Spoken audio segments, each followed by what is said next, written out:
ನಮಸ್ಕಾರ ಆತ್ಮೀಯರೇ, ನಾನು ಚಂದ್ರಕಾಂತ್ ಎಸ್ ಇನಾಮದಾರ್. ಈ ಒಂದು ವಿಡಿಯೋದೊಳಗೆ ತಮಗೆ ಘನಗಳು ಕ್ಯೂಬ್ಸ್ ಅಂತಕ್ಕಂಥ ಕಾನ್ಸೆಪ್ಟ್ ಕುರಿತಾಗಿರುವ ಕೆಲವೊಂದಿಷ್ಟು ವಿಚಾರಗಳನ್ನು ತಿಳಿಸಿಕೊಡ್ತಾ ಇದ್ದೇನೆ. ತಾವುಗಳು ನನ್ನೊಂದಿಗೆ ಕನೆಕ್ಟ್ ಇರ್ರಿ. ನನ್ನ ಯೂಟ್ಯೂಬ್ ಚಾನಲ್ ಆಗಿರುವ ಚಂದ್ರಕಾಂತ್ ಇನಾಮದಾರ್ ಯೂಟ್ಯೂಬ್ ಚಾನಲ್ಗೆ ಸಬ್ಸ್ಕ್ರೈಬ್ ಆಗ್ರಿ. ಇದರಿಂದ ಹಲವಾರು ವಿಡಿಯೋಗಳು ತಮ್ಮ ಸ್ಪರ್ಧಾತ್ಮಕ ಪರೀಕ್ಷೆಯ ತಯಾರಿಗೆ ದೊರೀತಾವ ಅಂತಕ್ಕಂಥ ವಿಚಾರವನ್ನು ವ್ಯಕ್ತಪಡಿಸ್ತಾ ಇವತ್ತಿನ ಕ್ಲಾಸಿಗೆ ಅಣಿಯಾಗೋಣ. ಆತ್ಮೀಯರೇ, ನಾನು ಈಗಾಗಲೇ ದಾಳಗಳ ಬಗ್ಗೆ ಒಂದು ವಿಡಿಯೋವನ್ನು ಮಾಡಿಬಿಟ್ಟಿದ್ದೇನೆ. ನನ್ನ ನೆಕ್ಸ್ಟ್ ಕ್ಲಾಸ್ನಲ್ಲಿ ನಾನು ದಾಳಗಳ ಬಗ್ಗೆ ಮತ್ತೊಂದಿಷ್ಟು ವಿಡಿಯೋಗಳನ್ನು ಬಿಡ್ತಾ ಇದ್ದೇನೆ. ಕೆಲವೊಂದಿಷ್ಟು ಯೂಟ್ಯೂಬ್ನ ಮಿತ್ರರ ಒಂದು ಸಲಹೆ ಮೇರೆಗೆ ಕ್ಯೂಬ್ಸ್ ಘನಗಳ ಬಗ್ಗೆ ಒಂದಿಷ್ಟು ವಿಚಾರಗಳನ್ನು ತಿಳಿಸ್ರಿ. ಒಂದು ಘನವನ್ನು ಕೊಟ್ಬಿಟ್ಟು ಅದರಲ್ಲಿ ಎಷ್ಟು ಚೌಕಗಳಿವೆ, ಒಟ್ಟಾರೆ ಎಷ್ಟು ಘನಗಳು, ಒಂದು ಘನಾಕೃತಿ ಕೊಟ್ಟು ಎಷ್ಟು ಘನಗಳಿದಾವೆ ಅಂತಕ್ಕಂಥ ಪ್ರಶ್ನೆಯನ್ನು ಕೇಳ್ತಾರೆ. ಅಂಥವುಗಳಿಗೆ ಸಾಲ್ವ್ ಯಾವ ರೀತಿ ಮಾಡ್ಬೇಕು ಸರ್ ಅಂತಕ್ಕಂಥ ಪ್ರಶ್ನೆಯನ್ನ ನನ್ನ ಯೂಟ್ಯೂಬ್ನ ಮಿತ್ರರು ಕೇಳಿದರು. ಅವರ ಒಂದು ಕೋರಿಕೆ ಮೇರೆಗೆ ನಾನು ಈ ಒಂದು ವಿಡಿಯೋನಲ್ಲಿ ತೆಗೆದುಕೊಳ್ತಾ ಇದ್ದೇನೆ. ಈ ಕಾನ್ಸೆಪ್ಟ್ನಲ್ಲಿ ನೋಡ್ರಿ, ಪ್ರಶ್ನೆ ಹೆಂಗೆ ಬರ್ತದಂದ್ರೆ, ಒಂದು ಘನಾಕೃತಿಯನ್ನು ಕೊಟ್ಟಿರ್ತಾರೆ, ಕೊಟ್ಬಿಟ್ಟು ಅದರಲ್ಲಿ ಘನಗಳು ಎಷ್ಟಿದಾವ, ಒಂದು ಚೌಕಾಕೃತಿಯನ್ನು ಕೊಟ್ಬಿಟ್ಟು ಅದರಲ್ಲಿನ ಚೌಕಗಳು ಎಷ್ಟಿದಾವ ಕಂಡುಹಿಡಿಯಿರಿ ಅಂತಕ್ಕಂಥ ಪ್ರಶ್ನೆಯನ್ನ ಕೇಳಿರ್ತಾರೆ. ಕೊಟ್ಟಿರುವ ಚಿತ್ರದಲ್ಲಿ ಘನಗಳ ಸಂಖ್ಯೆ ಎಷ್ಟು ಅಂತಕ್ಕಂಥ ಪ್ರಶ್ನೆ ಇದೆ. ಆದ್ಮೇಲೆ ನೋಡ್ರಿ, ಕೊಟ್ಟಿರುವ ಚಿತ್ರದಲ್ಲಿ ಘನಗಳ ಸಂಖ್ಯೆ ಎಷ್ಟು ಅಂತಕ್ಕಂಥ ಪ್ರಶ್ನೆಯನ್ನು ಕೇಳ್ಯಾರ. ಅದನ್ನೇನ್ ಮಾಡ್ಬೇಕು ನಾವು, ಈ ರೀತಿ ಘನ ಕೊಟ್ಟಿರ್ತಾರೆ, ವಿಚಾರ ಮಾಡ್ರಿ. ಘನಾಕೃತಿಯನ್ನು ಕೊಟ್ಬಿಟ್ಟಾರೆ, ಟೋಟಲ್ ಘನಗಳು ಎಷ್ಟು ಅದಾವ ಅಲ್ಲಿ ನಾವು ಅಂಕಿಯನ್ನ ಎಣಿಸ್ತಾ ಕೂತ್ಕೊಂಡ್ರೆ ಸಮಸ್ಯೆ ಆಗ್ಬಿಡ್ತದ, ಉತ್ತರನೂ ತಪ್ಪು ಬರ್ತದೆ. ಹಾಗಾಗಿ ಒಂದು ಸಿಂಪಲ್ ಮೆಥಡ್ ಮುಖಾಂತರ ಹೋಗ್ಬೇಕು. ಯಾವ ರೀತಿ ಅಂತಂದ್ರೆ, ಈ ಕೊಟ್ಟಿರ್ತಕ್ಕಂಥ ಘನಾಕೃತಿ ಒಳಗ ಎಷ್ಟು ಕಂಬ ಸಾಲದಾವು ನೋಡ್ರಿ. 1 2 3 4 5 6 7 8 9. ಇದು ಒಂದು ಕಂಬ ಸಾಲು, ಹೌದಾ? ಇದು 2 ಕಂಬ ಸಾಲು, ಇದು 3 ಕಂಬ ಸಾಲು, 4 5 6, ಇದು 7ನೇ ಕಂಬ ಸಾಲು, ಇದು 8ನೇ ಕಂಬ ಸಾಲು, ಇದು 9ನೇ ಕಂಬ ಸಾಲು, ಇದು 10ನೇ ಕಂಬ ಸಾಲು, ಹೌದಾ? ಈ ರೀತಿಯಾದಂತ ಒಂದು ಜೋಡಣೆ ಬರ್ತದೆ. ಆ ರೀತಿ ಬಂದಾಗ ಏನಾಗ್ತಾ ಇದೆ, ಇಲ್ಲಿ ಒಟ್ಟಾರೆ 9 ಕಂಬ ಸಾಲುಗಳು ಇದಾವೆ, ಹೌದಾ? ಒಟ್ಟಾರೆ 9 ಕಂಬ ಸಾಲುಗಳು ಇಲ್ಲಿ ಬರ್ತಾ ಇದಾವೆ. ಹಾಗೆ 9 ಕಂಬ ಸಾಲುಗಳು ಬರೋದ್ರಿಂದ ಈ ಒಂದು ಘನದೊಳಗಿರ್ತಕ್ಕಂಥ ಕಂಬ ಸಾಲುಗಳ ಸಂಖ್ಯೆ ಎಷ್ಟಾಯ್ತ್ರಿ? 9 ಆಯ್ತು, ಹೌದಾ? ಒಟ್ಟಾರೆ 9 ಕಂಬ ಸಾಲುಗಳು. 9 ಕಂಬ ಸಾಲುಗಳಲ್ಲಿ ಪ್ರತಿಯೊಂದು ಕಂಬ ಸಾಲಿನಲ್ಲಿ ಇರ್ತಕ್ಕಂಥ ಘನಗಳು ಎಷ್ಟಿದಾವ ಅದು ನೋಡ್ರಿ. ಪ್ರತಿಯೊಂದು ಕಂಬ ಸಾಲಿನಲ್ಲಿ ಇರ್ತಕ್ಕಂಥ ಘನಗಳು ಎಷ್ಟಿದಾವ್ರಿ? 3 ಅದಾವ. 1 2 3 ಹಿಂಗ್ ತಗೋಬಂದಿಲ್ಲ. ಈಗ ಈ ಕಂಬ ಸಾಲನ್ನು ತೆಗೆದುಕೊಂಡ್ರೆ 1 2 3, ಹೌದಾ? ಈ ಕಂಬ ಸಾಲು, ಒಂದೇ ಕಂಬ ಸಾಲನ್ನು ತೆಗೆದುಕೊಂಡ್ರೆ 1 2 3 ಘನಗಳಿದಾವೆ. ಕರೆಕ್ಟ್ ಆಗಿ ನೋಡಿ ಬರ್ದಿದ್ದೇನೆ. ಹಾಗಾಗಿ ಒಟ್ಟಾರೆ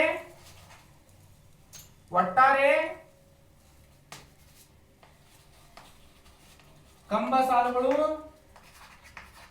ಎಷ್ಟಿದಾವ್ರಿ? 9, ಹೌದಾ? ಪ್ರತಿ ಕಂಬ ಸಾಲಿನಲ್ಲಿ ಇರುವ ಘನಗಳೆಷ್ಟು? 3, ಹೌದಾ? ಹಾಗೆ ಟೋಟಲ್ ಹೇಗಾಗ್ತದೆ? 9 ಕಂಬ ಸಾಲುಗಳು, ಪ್ರತಿ ಕಂಬ ಸಾಲಿನ 3 ಘನಗಳು ಅಂದ್ರೆ ಎಷ್ಟದು? 27. ಹಂಗಾಗಿ 27 ಅಂದ್ರೆ ಏನ್ರಿ? 27 ಘನಗಳು ಅಂತಕ್ಕಂಥದ್ದು ಈ ಪ್ರಶ್ನೆಗೆ ಬಂದಿರೋ ಉತ್ತರ.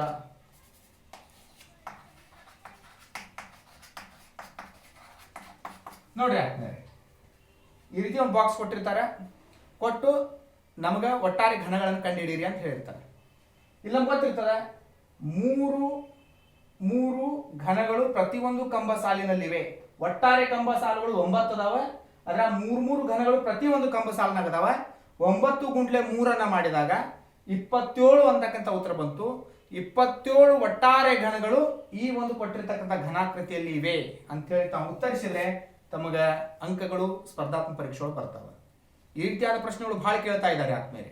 ಅದಕ್ಕಾಗಿ ತಾವು ನನ್ನೊಂದಿಗೆ ಕನೆಕ್ಟ್ ಇರ್ರಿ ಅಂತಕ್ಕಂಥ ಮಾತನ್ನು ತಿಳಿಸ್ತಾ ನಾನು ನೆಕ್ಸ್ಟ್ ಮತ್ತೊಂದು ಸಮಸ್ಯೆಯನ್ನು ತೆಗೆದುಕೊಳ್ತೇನೆ. ಅಲ್ಲಿವರೆಗೂ ತಾವು ನೋಟ್ ಮಾಡ್ಕೊಳ್ರಿ, ಗಮನಿಸ್ತೀರಿ.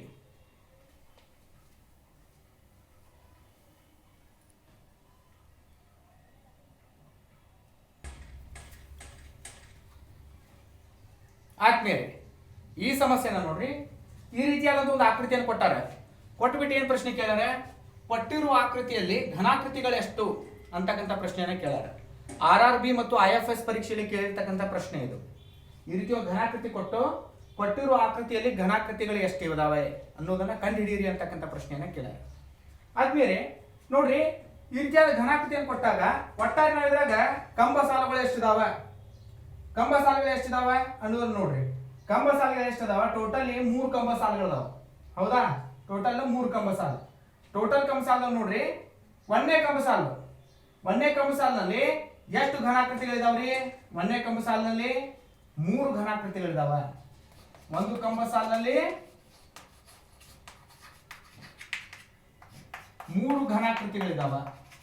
ಹೌದಾ? ಒಂದು ಕಂಬ ಸಾಲಿನಲ್ಲಿ 3 ಘನಾಕೃತಿಗಳಿದಾವ.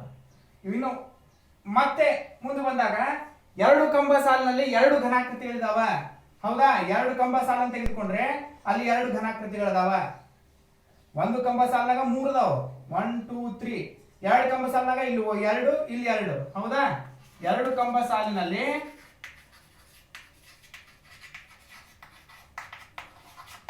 2 ಘನಾಕೃತಿ ಅದಾವ. 1 2 1 2. ಹೌದಾ?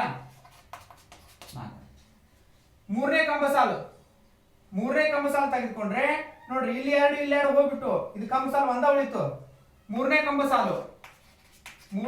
ಸಾಲನ್ನು ತೆಗೆದುಕೊಂಡ್ರೆ ಅಲ್ಲಿ ಎಷ್ಟು ನಾವು ಮೂರನೇ ಕಂಬ ಸಾಲಾಗ ಒಂದೇ ಒಂದು ಘನಾಕೃತಿ ಅದ. ನೋಡ್ರಿ, ನಾವು ತಿಳ್ಕೊಡ್ರಿ, ಒಂದನೇ ಕಂಬ ಸಾಲಿನಲ್ಲಿ 3 ಘನಾಕೃತಿ ಬಂದುವ. ಎರಡನೇ ಕಂಬ ಸಾಲಿನಲ್ಲಿ ಇಲ್ಲೊಂದು ಬಂತ. ಹೌದಾ? ಮೂರನೇ ಕಂಬ ಸಾಲ ಇದು ಒಂದಾದ, ಈ ಕಡೆ ಇನ್ನೊಂದು ಪುರುಷನೇ ಇಲ್ಲ. ಹಾಗಾಗಿ ಮೂರನೇ ಕಂಬ ಸಾಲಿನಲ್ಲಿ ಒಂದೇ ಒಂದು ಘನಾಕೃತಿ ಇದೆ. ಎಷ್ಟಾಯ್ತು? ಒಂದನೇ ಕಂಬ ಸಾಲಿನಲ್ಲಿ 3 ಪ್ಲಸ್ ಎರಡನೇ ಕಂಬ ಸಾಲಿನಲ್ಲಿ 4 ಘನಾಕೃತಿ, ಮೂರನೇ ಕಂಬ ಸಾಲಿನಲ್ಲಿ 3 ಅಂದ್ರೆ 3 ಆಗ್ತದೆ.